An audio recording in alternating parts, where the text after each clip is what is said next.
ప్రయోజనాలు వాళ్ళది, ఏ రాష్ట్ర ప్రజల ప్రయోజనాలు వాళ్ళవి. తప్పు లేదు, అది నేను దాన్ని తప్పు పడ్డాను కూడా. బట్ మన ప్రయోజనానికి వచ్చినప్పుడు ఇట్లా ఎన్జిటి పర్మిషన్ లేదండి. ఇప్పుడు ఎన్జిటి ఇసుక తవ్వుకోవడానికి మిషన్లతో తవ్వకూడదు తెలుసా మీకు, ప్రొక్లైనర్లతో కానీ మిషన్లతో కానీ. మిషన్లతో తవ్వినందుకు చంద్రబాబు ఇంటి వెనకాల తవ్వినందుకు 100 కోట్ల రూపాయలు పెనాల్టీ వేశారు, గుర్తుందా? ఇంకోసారి అట్లా తవ్వమని చెప్పి రాసి ఇచ్చి జగన్మోహన్ రెడ్డి వచ్చాక ఆ పెనాల్టీ తీపిచ్చారు, గుర్తుంది కదా. ఇప్పుడు మరి దేంతో తవ్వుతున్నారు మళ్ళీ? మరి ఎన్జిటి పర్మిషన్ లేనట్టే కదా అది. ఇప్పుడు ఇవాళ వీళ్ళకి వైసీపీ వాళ్ళకి అట్లాంటి కేసులు వేయడాలు, ఏడిపించుకు తిండాలు రాదు, లీగల్ లిటిగేషన్స్ క్రియేట్ చేయడం రాదు. వీళ్ళకి అదే పని. మేము ప్రభుత్వంలో ఉన్నప్పుడు అంతా సిస్టమేటిక్గా నడవాలి, మేము ప్రభుత్వంలో లేనప్పుడు లిటిగేషన్స్ క్రియేట్ చేసి పని జరగనివ్వకుండా చూడాలి. అదో దిక్కుమాల జబ్బు.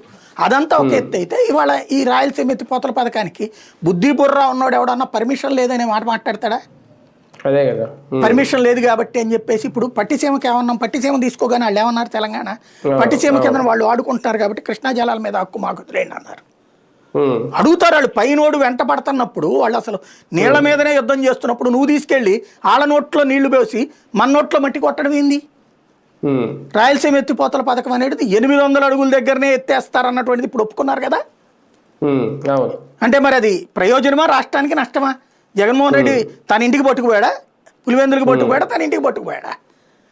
అదేమంటే పెద్దిరెడ్డి వాళ్ళ ఫ్యాక్టరీ. పెద్దిరెడ్డిని మెచ్చుకోవాలి ఇక్కడ, ఎందుకని? దానికి బిల్లులు వస్తాయో లేదో తెలియదు పర్మిషన్ లేనప్పుడు, అయినా పనులు చేపట్టారు వాళ్ళు. అంటే ప్రయోజనం కోసమే కదా, ప్రజల ప్రయోజనం కోసమే కదా.